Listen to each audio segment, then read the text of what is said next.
어제 뭐 밤 11시에 딱 그 계엄령이 발효된 이후에 예. 정말 헬기 소리가 오. 엄청나게 많이 들렸습니다. 그 헬기가 아마도 네. 국회 상공으로 맞습니다. 가서 일부 뭐 공수부대 뭐 내려왔다는 그 네. 헬기겠군요. 예. 이게 지금 2024년 12월에 대한민국에서 일어난 얘기군요. 그렇죠. 어느 분이 글을 쓰셨는데 이렇게 썼습니다. 내 살아생전에 네. 노벨상을 받으리라고는 상상도 못했다. 그런데 받았다. 내 살아생전에 다시는 계엄령이 없을 거라고 생각했다. 그런데 터졌다. 아, 나이가 연세가 좀 있으신 분이군요. 그렇죠, 그렇죠. 왜냐하면 이번 예. 비상계엄이 나오기 직전에 네. 나왔던 비상계엄이 뭐냐면 1979년 10월에 네. 그러니까 박정희 대통령이 시해당한 이후에 서거 전에도 있었습니다. 마지막 예, 비상계엄. 네, 네. 그러니까 지금 이번 어저께 나왔던 비상계엄으로부터 직전 비상계엄이 예. 바로 1979년 10월에 박정희 대통령 그 서거 이후에 그렇죠. 그 나왔던 비상계엄이 있거든요. 네. 그러니까 정말로 그 사이에 대통령이 몇 명 바뀌었습니까? 네. 그런데 그게 지금 비상계엄이 어제 나온 겁니다. 그렇죠. 그러니까 한 몇 년입니까? 79년에다가 44년, 지금 79니까 예. 45년이 45년 만이군요. 45년 만에 나온 예. 비상계엄이니까 예. 어떻습니까? 저는 어저께 너무 비현실적이어가지고요. 예. 처음에 저도 퇴근하고 집에 있었는데 누군가 SNS를 보내줘서 링크를 봤는데 네. 저한테 이제 가짜뉴스 신고해 주시는 분들이 있거든요. 맞습니다. 그래서 야 가짜뉴스 이렇게 또 가짜뉴스라고 처음에 생각을 했습니다. 그렇죠. 가짜뉴스로 누구나 보였는데 어제부터 오늘 새벽까지 네. 이게 정말 아주 단시간에 끝났는데요. 사실은 저는 어저께 계엄을 대통령이 이제 선포하는 거를 보고 야 저게 하루도 못 갈 거를 그렇죠. 왜 하실까라는 생각이 굉장히 강했어요. 맞습니다. 왜냐하면은 국회의원 제적 과반수 모여서 과반수 이상으로 되면은 해제가 되는 거 그렇습니다. 아닙니까? 예. 바로 그런 본인이 얘기를 해도 이게 10시간도 5시간도 못 갈 거라는 걸 알았는데 왜 저걸 했을까? 그 궁금증을 여러분들과 함께 풀어보도록 하고요. 일단 영상으로 한번 어저께부터 오늘 새벽까지 한번 보시죠. 시작과 끝 어제 서울의 밤입니다. 존경하는 국민 여러분, 저는 대통령으로서 피를 토하는 심정으로 국민 여러분께 호소드립니다. 지금까지 국회는 우리 정부 출범 이후 22건의 정부 관료 탄핵 소추를 발의하였으며 지난 6월 22대 국회 출범 이후에도 10명째 탄핵을 추진 중에 있습니다. 자유민주주의의 기반이 되어야 할 국회가 자유민주주의 체제를 붕괴시키는 괴물이 된 것입니다. 지금 대한민국은 당장 무너져도 이상하지 않을 정도의 풍전등화의 운명에 처해 있습니다. 친애하는 국민 여러분, 저는 북한 공산 세력의 위협으로부터 자유 대한민국을 수호하고 우리 국민의 자유와 행복을 약탈하고 있는 파렴치한 종북 반국가 세력들을 일거에 척결하고 자유 헌정 질서를 지키기 위해 비상계엄을 선포합니다.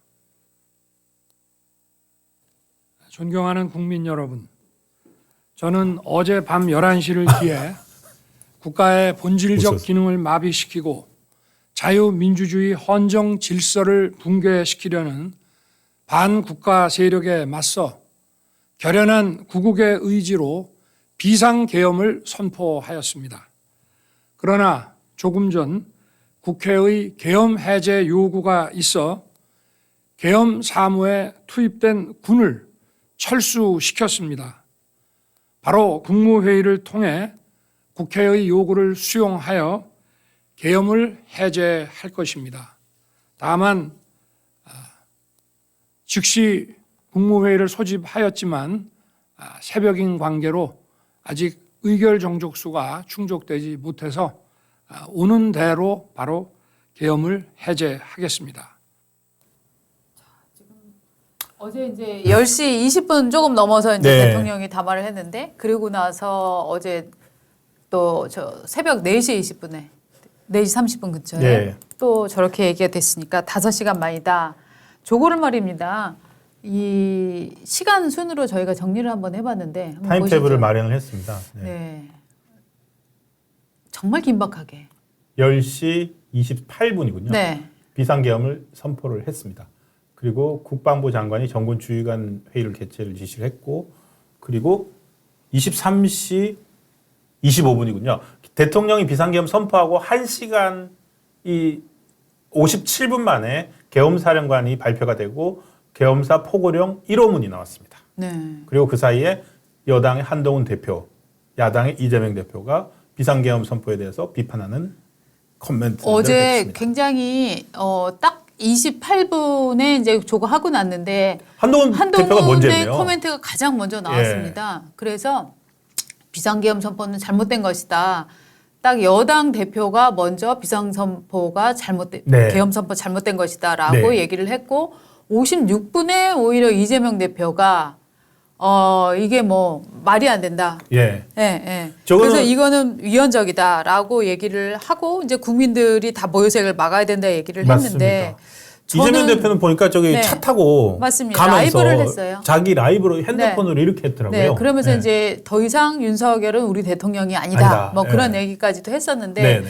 제가 볼 때는 어쨌거나 윤 대통령의 저 계엄 네. 선포에 대해서 많은 분들이 깜짝 놀라시지 않았습니까? 지금 우리나라가 계엄을 선포할 정도, 물론 이 저 탄핵 깡패짓이 보통이 아닙니다. 정말로 이 상권 분립 자체를 완전히 훼손시키는 나라가 정말로 질서가 무너지게 하는 야당의 행위가 있었던 것은 사실이지만 그럼에도 불구하고 우리나라가 45년 만에 계엄 카드를 꺼내야 되는가에 대해서는 국민 아마 대다수가 저 용납을 할 수 없는 네. 상황일 텐데 그때 그나마 한동훈 대표가 이거는 문제 있다라고 지적을 해서 그것도 이제 야당의 지적에 끌려간 게 아니라 그렇습니다. 선제적으로 했다는 예. 점에서 저는 그나마 보수에게는 꽤 다행이다라고 생각을 합니다. 네, 대통령의 비상계엄 선포가 네. 나오고 네. 그에 대한 첫 번째 네. 반응이자 해석이 나와진 거예요. 네, 네. 사실은 처음에 전부 다들 저도 저걸 들으면서 네, 네. 진짜 몇 번 들으셨어요? 저는 몇 번을 반복해서 들었습니다. 그렇죠.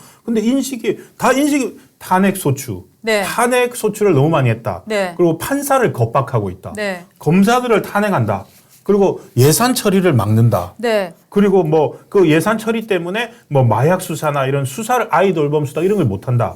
그래서 이게 헌정 질서를 짓밟는 거고 이것은 내란을 획책하는 명백한 그러니까 정당한 국가 기관의 기능을 교란시키는 행위다. 그래서 비상계엄 선포가 불가피하다. 이 논리인데 네. 앞에 거는 맞는데 네. 예산안 통과시켜주지 않고 저희도 맞습니다. 계속 비판을 했지 않습니까? 대통령이 한마디로 표현을 굉장히 잘했어요. 국회가 괴물이 되었다. 네. 예, 맞습니다. 국회 괴물이 된 거 맞습니다. 그런데 그 괴물을 때려잡기 위한 방법이 계엄이었나에 대해서는 국민들이 아마도 많은 분들이 동의를 못 하실 것 같아요. 고개를 갸우뚱 네. 정치고 아무리 힘들고 타협이 힘든 그런 네. 정치적 상대방인데 네. 그 정치에 대해서 나온 게 비상계엄이라는 건 사실상 군사적 수단이잖아요. 그렇습니다. 군대가 어쨌든 동원되는 거니까 그 발상에 사실은 일단 처음에 너무 놀랍고 당황했습니다. 그렇죠. 저는 어저께 이걸 보면서 많은 분들이 이제 굉장히 놀라셨을 거라고 네. 생각을 하는데 그 다음에 한번 다시 보시죠. 시간표를. 자, 포고령이 나오고 네. 그 다음에 자, 그리고 12시 7분 포고령 나오고 바로 이제 계엄군이 네. 국회로 들어갑니다. 네. 그리고 저때 이미 아까 이재명 대표 등이랑 해서 민주당 의원들이 이제 네. 국회로 확 들어가고 있었거든요. 네네. 그러면서 1시간 동안 걸려가지고 한 140명 모였다, 150명 모였다 맞습니다. 이런 그 유튜브나 이런 걸 속보가 나오기 시작하다가 네. 1시 1분에 우원식 국회의장이 네. 비상계엄 해제 요구 결의안을 상정을 합니다. 네. 그리고 바로 1분 만에 190명 전원 찬성으로 가결이 되었습니다. 저 190명은 주로 야당이었고요. 저기에 이제 국민의힘 의원이 16명이 18명, 이제 18명. 18명이 예. 이제 들어가 있었습니다. 네. 그래서 1시 3분에 우원식 국회의장이 계엄 해제 결의안이 가결되었다. 네. 계엄령 선포를 무효로 한다라고 해서 대통령에게 저 의견을 통지를 이제 통지를, 보냈죠. 예. 예.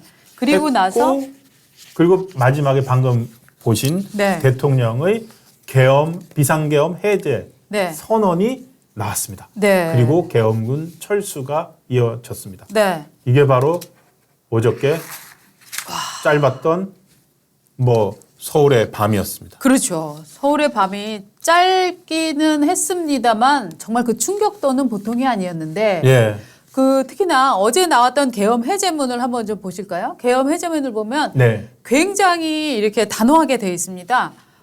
저 용어들이 단호하게 되어 있는데 일단 어저께 나온 것부터 한번 볼까요? 어저께 나온 걸 보면 기본적으로 이제 포고령. 네, 계엄사령부 포고령. 네, 네. 이 맞습니다. 이 네. 계엄사령부 포고령을 보고서 네. 시대착오적인 어떤 시대인지 정말 착각을 일으켰습니다. 그렇죠. 읽어주세요. 예, 예. 포고령 1호입니다. 자유대한민국 내부에 암약하고 있는 반국가 세력의 대한민국 체제 전복 위협으로부터 자유민주주의를 수호하고 국민의 안전을 지키기 위해 12월 3일 23시부로 대한민국 전역의 다음 사항을 포고합니다. 1. 국회와 지방의회, 정당 활동과 정치적 결사, 집회, 시위 등 일체의 정치 활동을 금한다. 자, 2번은 자유민주체를 부정하거나 전복을 기도하는 일체 행위를 금하고 네. 가짜뉴스, 여론조작, 허위선동을 금한다. 3번은 모든 언론과 출판은 계엄사의 통제를 받는다. 네. 4번은 사회혼란을 조장하는 파업, 태업, 집회행위를 금한다. 5번 전공의를 비롯한 하여튼 모든 이탈한 의료인은 48시간 내에 본업에 충실히 근무하라. 위반 시는 계엄법에 의해 처단한다. 6번은 반국가 세력 등 체제 전복을 제외한 선량한 시민들은 일상생활의 불편을 최소화할 수 있도록 조치한다라고 하고 이상의 포고령 위반자에 대해서는 계엄법 제9조에 의해 영장 없이 체포, 구금, 압수수색을 할 수 있으며 계엄법 14조에 의해 처단한다. 처단이라는 말이 계엄사령관 육군대장 박안수. 자, 네. 처단이라는 말이 두번 나오네요. 처벌보다도 훨씬 더 강력하게 느껴지는데 저는 이게 이제 2024년에 나온 거니까 그러면은 과거에 이제 79년도에는 얼마나 무서웠을까 저희가 네. 찾아봤습니다. 79년도 거를 한번 보실까요? 사진이 같이? 남아 있었습니다. 네, 우리나라 그 한국민주화운동사 아카이브 이래가지고 이게 네. 1979년 10월 18일이니까 네, 네. 그 부산에서 박정희 그때 대통령, 저 부산에서 시위가 시위하고 격화됐었고 격화되고 있을 때. 그래서 이미 이제 이미 그때 나온 박정희 거죠. 대통령 그 생전 시에도 저때 이제 지역에 계엄을 선포를 하고 있었습니다. 그렇죠. 그래서 저때 그러니까 이게 박정희 때 포고문이군요. 그렇습니다. 내용을 좀 비스듬한데 보십시오. 자, 1979년 10월 18일 0시를 기하여 아래 사항을 포고함 저렇게 네. 위에 써 있고요. 내용은 그러면 거의 비슷합니다. 일체의 집회, 시위, 기타 단체 활동을 언급한다. 단 간원상제 그리고 의례적이고 비정치적 행사는 해도 된다. 그리고 일체의 언론, 출판, 보도, 방송은 사전 검열을 받아야 한다. 내용은 더 이게 무섭군요. 각 대학은 당분간 휴교한다. 유언비어의 날조, 유포, 국론 분열 운동을 금한다. 그리고 태업 행위, 정당한 이유 없는 직장 이탈도 금한다. 야간 통행 금지는 밤 10시부터 이길 4시로 한다. 위 포고를 위반한 자는 영장 없이 체포, 구금, 압수, 수색한다. 네. 그리고 정상적인 결제 활동이나 이런 건 보장한다. 좀 비슷합니다. 근데 저기에는 그냥 법적인 용어들이 있네요. 체포, 엄금한다. 그리고 그렇죠. 이걸 어기면 체포, 구금, 압수, 수색한다. 네. 그게 가능하다 이 말인데 그렇죠. 지금 어저께 나왔던 그 2024년의 계엄 포고문에 네. 있는 처단한다. 네. 처단한다는 무슨 의미일까요? 저는 저 처단한다가 저 북한에서 맨날 뭐 인민의 이름으로 처단하겠습니다. 뭐 이거 이 수준 아닙니까? 예. 너무 그 포고령이라면 상당히 구체적이어가지고 예. 그 내용을 파악을 할 수 있어야 되는데 네. 포고령 주요 항목 중에 네. 자 1번은 뭐 정당 집회 활동을 뭐 네, 네. 금지한다. 그것도 이상하고 네. 그리고 5번째인가에 전공이 복귀하라. 네. 전공이 복귀시켜야 된다는 것도 이상하고 심지어 저희는 사실 어젯밤에요. 모든 언론과 출판은 계엄사의 통제를 받는다 저렇게 돼 있지 않습니까? 네. 어젯밤에 대통령 담화가 10시 반이 돼서 나오면서 신문사 어저께 뉴스룸 편집국 뉴스룸은 뭐 저희 신문뿐만이 아니라 다 뒤집혔죠. 그렇죠. 왜냐하면 기존에 만들어놨던 아침 신문을 다 바꿔야 되거든요. 네, 네. 그렇게 해서 어저께 들어와가지고 막 뭐 각 부서별로 뭐 정치부 뭐 사회부 다 바꾸고 있었는데 저 포고문 보면서 야 농담 반 진담 반이지만 저 포고문 저기 나왔잖아요. 네네. 앞에 혹시 봐봐. 앞에 혹시 뭐 안 왔어? 그러게. 그런 생각 했다니까요. 그리고 근데 얘기도 언론사는 나눴습니다. 어제 계엄사의 통제를 전혀 받지 예, 않았습니다. 실제로는 저기 저희는. 없었습니다. 그러니까 네. 저 포고령이 실제로 하겠다는 포고령인지 예. 아니었는지 모르겠습니다. 첫 번째 정치 활동 금지한다 그랬잖아요. 정치 활동 첫 번째 보여주십시오. 국회와 지방의회 정당의 활동과 정치적 결사 집회 시위 등 일체의 정치 활동을 어제 밤 11시부로 금한다고 했지 않습니까? 네네. 그랬으면 국회에 네. 국회 모여가지고 그 비상계엄 해제 요구안을 의결하는 것도 못했죠. 그렇지만 국회에 의원들이 다 들어갔습니다. 신분 확인을 통해서. 다 들어갔습니다. 네. 190명이 들어갈 수 있었습니다. 네. 그러니까 처음에는 뭐 오보들도 나왔어요. 지금 국회가 저 포고령 나오고 요즘 워낙 빠르지 않습니까? SNS가. 네네. 그러니까 포고령 나온 다음에 국회 경비대가 둘러쌌어요. 이 얘기가 나오더니 출입을 막았어요. 나오더니 진입을 못하게 한다. 헬기 떴어요. 그러다가 아니야. 그 신분증 확인해가지고 국회의원들은 들여보내. 네. 뭐 이렇게 하는데 사실 상황은 각 케이스 바이 케이스였던 것 같습니다. 제가 확인한 바로는 네네. 제가 듣고 취재한 바로는 신분증을 보여주고 들어가신 분들도 있고 또 경비단에다가 항해가 들어가신 분들도 있고 또 누굽니까? 제일 나이 많은 분. 뭐 박지원 의원. 네. 그분 같은 경우에는 담을 넘어서 들어갔다는 얘기도 있어요. 아. 그런 얘기도 있는데 또 상대적으로 젊은 우리 누굽니까? 이준석 의원. 네. 이준석 의원은 저 190표 가게 없거든요. 네네. 이준석 의원은 또 못 들어갔대요. 가로막혀서. 왜 그랬을까? 그래서 지금 야 박지원은 저 노구를 이끌고도 담 넘어 들어가는데 네. 이준석은 왜 못 들어가지? 대신에 네. 이제 이준석은 그게 있대요.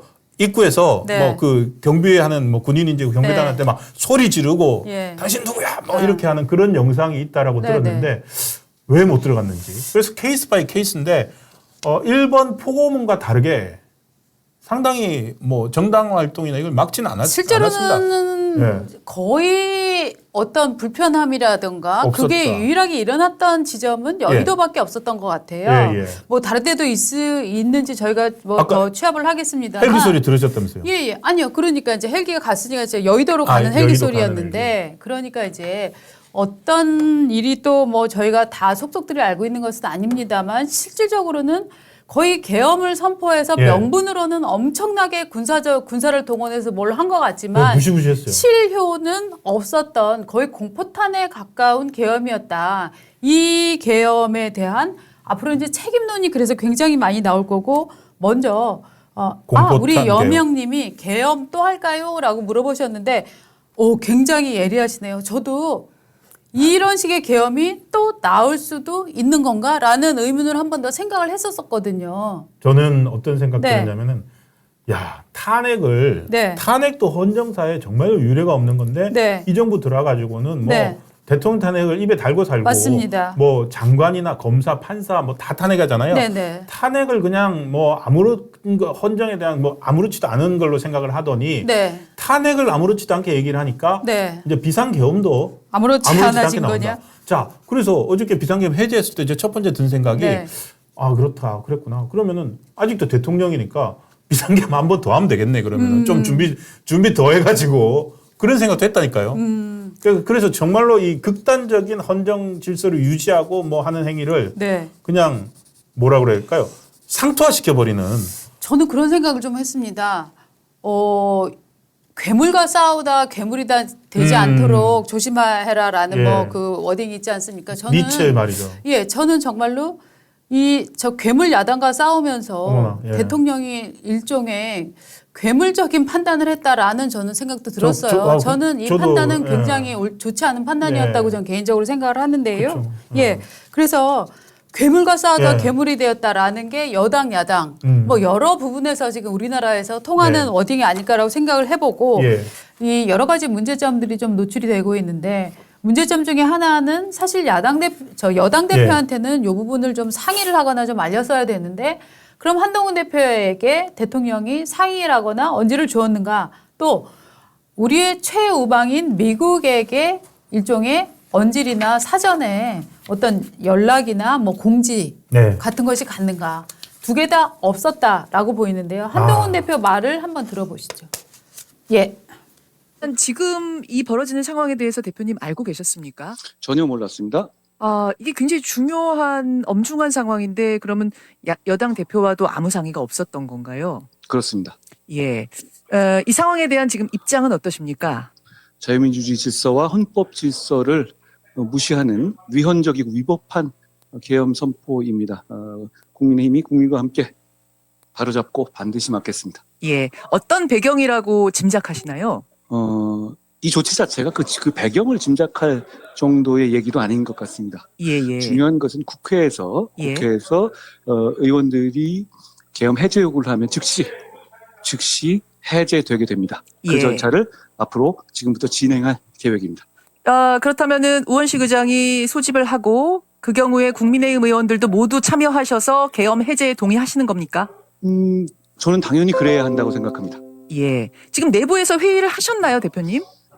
내부에서 다 대부분의 의원들, 예. 모든 의원들이 모이지 못했으니까요. 예. 모인 의원들 모두 이 상황은 말이 안 되는 상황이고 국민의힘이 앞장서서 헌법 질서를 바로잡아야 한다라는 뜻을 같이 하고 있습니다. 예. 예.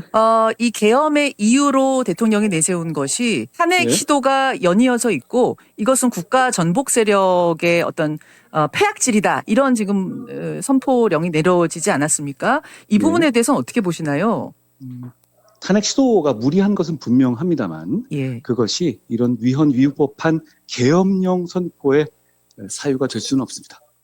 여기까지 듣겠습니다. 참 저게 예. 어저께 이제 대통령이 저 계엄 선포를 한 다음에 김현정 뉴스 쇼에서 미리 한동훈 통화를 대표에게 해놨군요. 미리 통화를 해서 네. 이제 한 것을 이제 오늘 아침에 또 방송을 네, 한 네. 건데요. 그러니까 이게 아. 상황이 종료되기 전에 한동훈 대표의 워딩입니다. 아니 아쉽게 당대표가요. 네. 국민의힘 당대표가 네네. 저 정도로 얘기했으면 네. 물론 시간이 급박했고 뭐 국회 진입이 막혔고 네. 힘들었고 했지만 민주당은 다 들어갔잖아요. 네네. 국민의힘도 그럼 지금 18명이 아니라 네. 좀 더 많은 사람들이 당연합니다. 들어갔어야 되는데 그리고 저기서 한동훈 대표도 얘기를 하네요.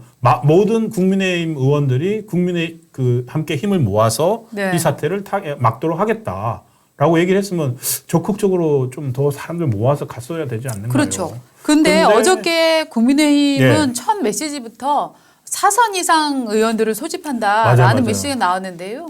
지금 저 상황에서 4선 이상 몇 명이나 됩니까?